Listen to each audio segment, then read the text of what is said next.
Right now, loneliness is not just a feeling anymore. It's becoming a way of life, not because you are broken, not because people do not care, but because the world around you was not built to make connection easy. But here's what nobody tells you, that 3 ancient cultures found a way to fight that problem thousands of years ago. And one of those fixes still works today. Not with therapy, not with personal habits, just with structure.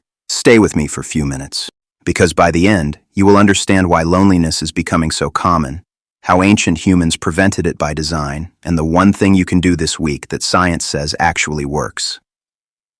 We're going to look at 3 civilizations. Each one faced the same human problem. Each one solved it differently. Modern research now suggests they were onto something. This isn't history. It's a roadmap. First ancient culture is Rome and the Stoics. Ancient Rome, around 160 AD, one of the most powerful cities of its time. Marcus Aurelius, emperor and philosopher, wrote this in his private journal. He wasn't writing for an audience. He was writing to stay grounded. This self-reflection makes you to act in society differently, changes your mindset and outer behavior. Because the Romans understood that connection isn't something that happens by chance. It's something you build intentionally. The Stoics had a concept, sympathia, the idea that all humans are part of one connected system. They didn't just believe it philosophically, they built it into daily life. Morning routines done in public, meals eaten communally, evening reflection shared with a mentor. Now look at a modern morning. Phone first, head to work, alone. Back home tired, then tomorrow again. Repeat. Life feels busy, no spare time to being social. The Romans would have called that dangerous, and the science agrees. Next ancient culture is Japan and Moai. In Okinawa, Japan, they built something called Moai, that is a small group of 5 to 7 people who commit to each other for life. Not a friendship group, not a WhatsApp chat, a formal social contract. They meet regularly, they show up, no skips. Here's why this matters neurologically. Your brain detects danger easily, but long-term loneliness keeps it on constant alert. Stress builds up. Your body becomes more reactive and weaker over time.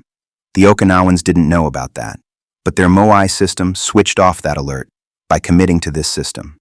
Generally, Moai friendships in Okinawa last longer than today's friendships. Now let's look at last ancient culture, that is Ubuntu, a philosophy from Southern Africa. Ubuntu means you don't become who you are alone. Other people in your relationships help shape who you are. Ubuntu communities supported each other through daily help, by sharing resources and showing up in hard times. So no one was left alone or isolated. Modern research supports this idea. People with strong connections handle stress better and feel mentally stronger. So what do all 3 have in common? That's the building connections with people. Connection was not left to luck. It was built on purpose. They built structures to prevent loneliness. Here's your one task. This week, identify 3 people you want in your Moai, people you trust.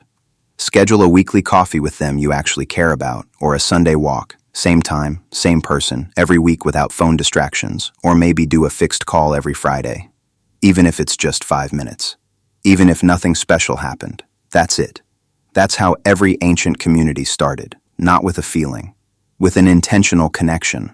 Loneliness isn't your fault, but the solution is in your hands. If this helped you think differently, share it with someone who needs to hear it.